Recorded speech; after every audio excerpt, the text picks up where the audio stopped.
Здравствуйте, друзья! В эфире Геоэнергетика Инфо. С вами Радайкин Максим и мой сегодняшний собеседник Александр Фролов. Здравствуйте! Здравствуйте, здравствуйте. Вертикальный газовый коридор оказался слишком дорогим для Украины. Александр, пожалуйста, расскажите, что это за такой коридор, по которому аж СПГ американский поступал на Украину? И почему он оказался слишком дорог для Незалежной? Что это вообще за проект? Это проект, который предусматривает организацию поставок газа с СПГ-терминалов где-нибудь там вот в Греции до Украины. Все довольно просто. Если представить себе, как газ поступал, скажем, в Турцию из России через территорию Украины в прежние времена, то несложно себе представить, как организовать такие поставки в обратном направлении. Ну, то есть, как были организованы поставки раньше, до того, как турецкий поток заработал. Поставки шли через территорию Украины, там Румыния, Болгария, и вот здравствуй, Турция. Ну, чисто теоретически, раз можно прокачать вот так, то от Греции, которая там, мягко скажем, недалеко от Турции находится, вот, можно организовать поставку через ее терминалы газа, принятого через ее СПГ-терминалы, на Украину. При том, что физически прокачивать газ на самом деле даже не обязательно, потому что такого рода схемы подразумевают возможность, что компания, которая вам продает газ, ну, допустим, может быть несколько схем, вот одна из схем следующая. Вы, какая-нибудь украинская газовая компания, покупаете у какой-нибудь греческой газовой компании газ.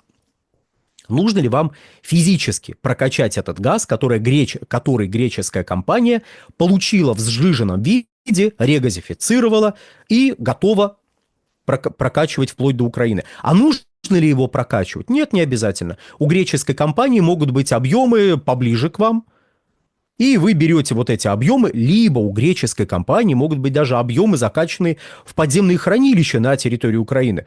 Это как вариант развития событий, который устраивал украинскую сторону вот во всей этой истории. Какие-то объемы могут быть прямо вот на территории Украины уже, и вы просто платите за доставку газа, как будто бы его прокачали. Но физически вы этот газ берете прямо из своего ПХГ. Либо прокачиваете из близлежащей страны, потому что у этой греческой компании этот газ был вот в этой близлежащей стране. Вот. Это не схематоз, если что, это нормальное ведение дел на газовом рынке, где у вас масса компаний, где отделены компании, транспортирующие от компаний, поставляющих. Собственно, для чего платить за доставку, если физически вы ничего не доставили? А как люди будут газопроводы поддерживать в работоспособном состоянии? Как они деньги будут зарабатывать, если вы у себя там как-то оптимизируете эту поставку так, чтобы не платить? Это ж вообще... Это бред какой-то. Кстати, здесь мы приходим к одной интересной теме, которую я пока просто обозначу, потому что мы ее будем еще касаться. Европейский газовый рынок реформировался с 2009 года. Вот, собственно говоря, еще пара месяцев, и исполнится 16 лет с момента, как начались эти мощные реформы газового рынка в Европе. Так вот, он реформировался для того, чтобы повысить эффективность. Но представьте себе, для этого делили компании по принципу, вот вы добываете, вот это отдельная компания. Вы транспортная компания, вы владеете газопроводами и прокачиваете газ, вы отдельная компания. Что вы, компания, которая добывает и не может владеть газопроводами. А если она владеет газопроводами, извини, подвинься. 50% мощности, не меньше. Забронируй для альтернативных поставщиков, а то знаем мы тебя. Зальешь все своим газом. И что тогда? И тогда те, кто нам захочет продать газ дешевле, не смогут этого сделать, потому что не смогут прокачать. Но вот это нехитрое соображение лежало в основе значительной части этих реформ. И сейчас мы имеем следующую картину. Для того, чтобы эта система работала, вам необходимо создавать такие подпорки, которые всю эту потенциальную эффективность сводят на нет. В принципе, не то, чтобы кто-то в реальности... Хотел сказать, не то, чтобы кто-то в реальности ожидал роста эффективности. Нет, на самом деле были такие люди, на полном серьезе были такие люди, доказывали, смотрите, они сейчас все сделают, у них все заработает. Ну хорошо, значительная часть экспертного сообщества еще в 2009 году говорила: ребят, что вы творите, это же бред сивой кобылы. Ну, вы творили бред сивой кобылы, и удивительно, удивительное дело, бред сивой кобылы получился в результате.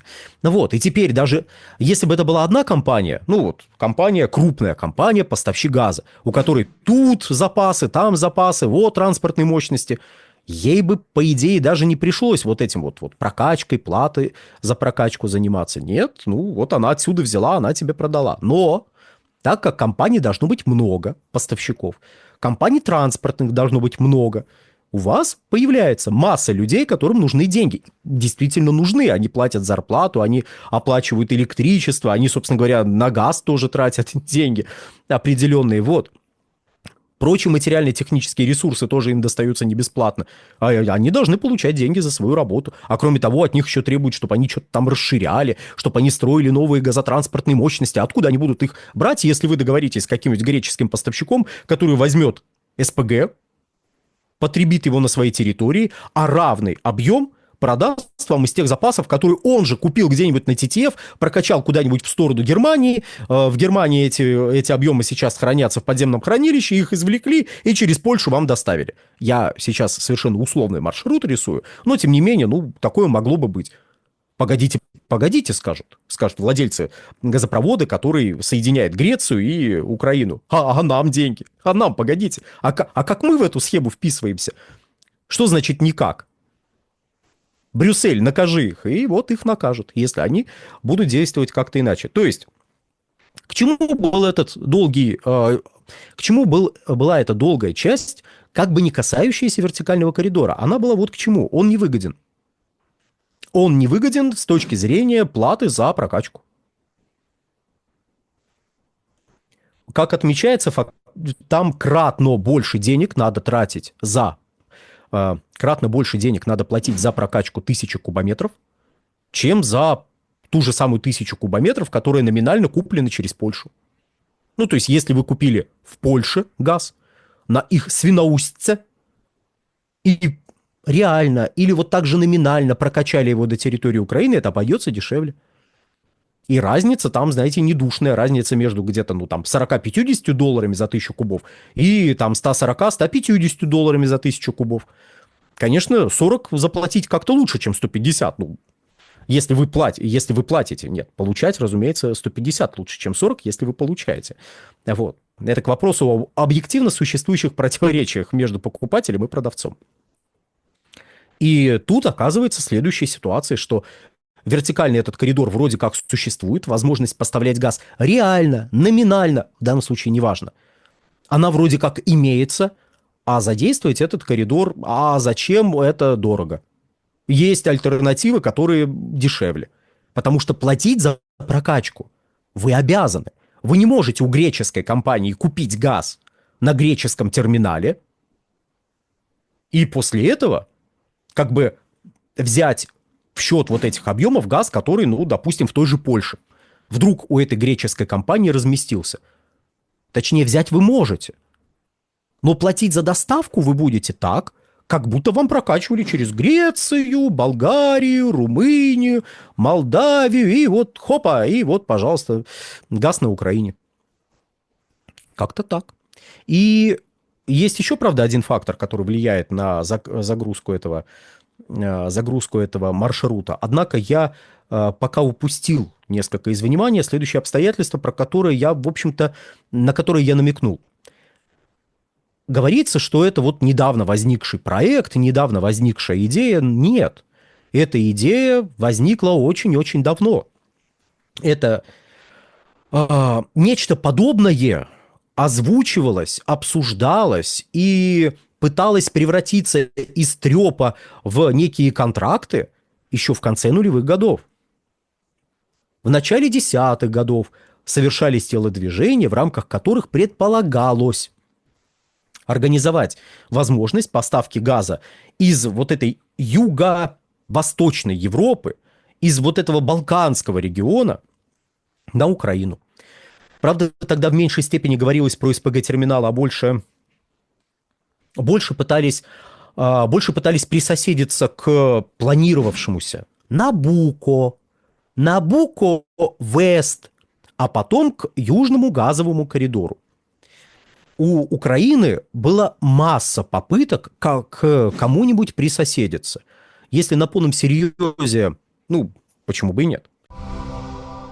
Если на полном серьезе обсудить высказывания крупных украинских политиков, которые звучали за последние лет 20 в отношении газа, то мы узнаем, что из Ирана, из Катара, из Азербайджана и массы еще откуда собирались получать газ. А для этого, в частности, обсуждалась возможность присоединения Украины к Южному газовому коридору, а до этого к Набуко. И вот тут мы приходим к еще одному обстоятельству, которое, знаете, как слон в комнате, как говорят наши западные партнеры.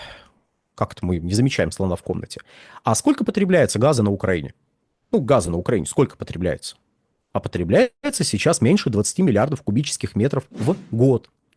А так как потребляется меньше 20 миллиардов кубических метров газа в год, то потребности в импорте в принципе находятся на исторически минимальном уровне. Да, разумеется, в первом квартале 2025 года ввиду некоторых внезапно возникших потребностей во внеплановых ремонтах добычного оборудования, а также газотранспортного оборудования.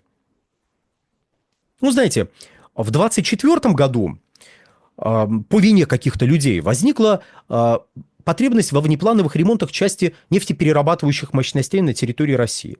А вот в начале 2025 года возникла потребность во внеплановых ремонтах газодобывающего и газотранспортирующего оборудования на территории Украины.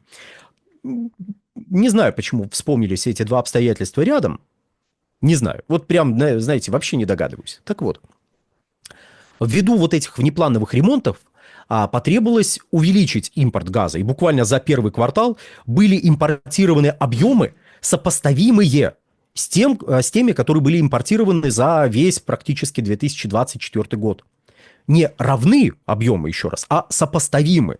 То есть разница была уже не столь велика, и ясно было, что импортируют больше, чем в 2024 году, чем импортировали в 2025 году за тот же самый первый квартал. Однако часть мощностей вроде как они восстановили, а кроме того сейчас межсезонье, низкий спрос. Потихонечку, правда, низким объемом спроса в вот этот межсезонный период пользуются для того, чтобы заполнить подземные хранилища, и они опустошались на территории Украины до уровня менее 1 миллиарда кубических метров. Большой привет персонажу из компании ДТЭК, который стал рассказывать о том, что там буферный газ отбирают. Человек, ты чего? Ты чего, человек? Отправьте ему это видео, пусть он посмотрит его. И пусть ему стыдно станет. Там, знаете, все-таки активный газ отбирали, до буферного не добрались. Вот. Но меньше миллиарда кубов оставалось сейчас в подземных хранилищах газа Украины больше 1 миллиарда. И потребляется газа сейчас в целом меньше, чем потреблялось в течение первого квартала. Потому что, первый квартал – это январь, февраль, и март. Довольно холодные месяцы. Март был прохладненький, знаете ли. Вот. А сейчас импорт находится на меньших уровнях. Но еще раз давайте зафиксируем.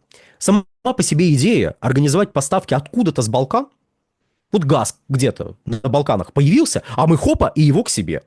Появилась очень давно, больше 15 лет назад. Сейчас есть, техническая, юридическая, в данном случае неважно, возможность поставлять газ от СПГ-терминалов в той же самой Греции на Украину.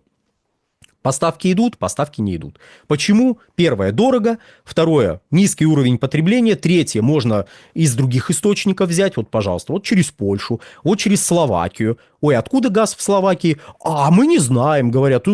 Словакия, может, сама добывает. И так далее. А вот этот вертикальный коридор, который с большим пафосом подавался, немножко оказался не нужен. Бессмысленен, как и практически все, что делается в газовой отрасли Украины на протяжении последних более чем 20 лет. На этой оптимистической ноте на сегодня будем завершать. Александр, большое спасибо за комментарий. Друзья, подписывайтесь на телеграм-канал Геоэнергетика Инфо, подписывайтесь на телеграм-канал Александра Фролова, ссылки будут в описании и закрепленном комментарии. Там же будут реквизиты для желающих финансово поддержать наш проект, чтобы мы и дальше также бодро вещали на всех площадках без монетизации. Спасибо, до новых встреч. Да, подпишитесь на телеграм-канал «Нефтегазовая игра», телеграм-канал «Инфотек» и заходите на сайт «Инфотек», там масса всего прекрасного. На сегодня все, всего хорошего.